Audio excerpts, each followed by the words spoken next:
تبارك الذي بيده الملك وهو على كل شيء قدير الذي خلق الموت والحياة ليبلوكم أيكم أحسن عملا وهو العزيز الغفور الذي خلق 7 سماوات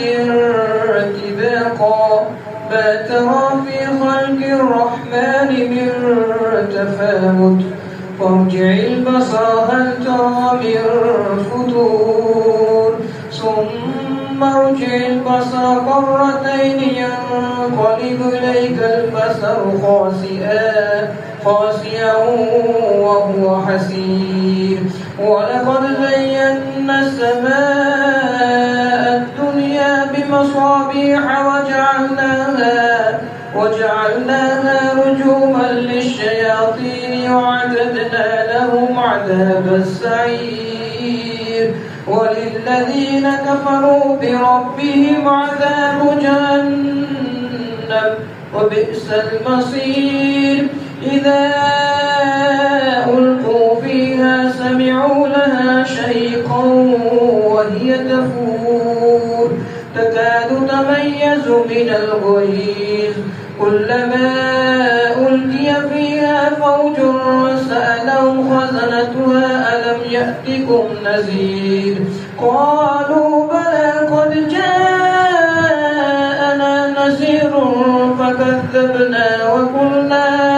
فكذبنا وقلنا ما نزل الله من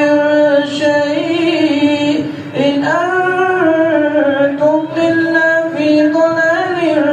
كبير وقالوا لو كنا نسمع ونعقل ما كنا في أصحاب السعير فاعترفوا بذنبهم فسحقا لأصحاب السعير إن الذين يخشون ربهم بالغيب لهم مغفرة وأجر كبير وأسروا قولكم واجهروا به إنه عليم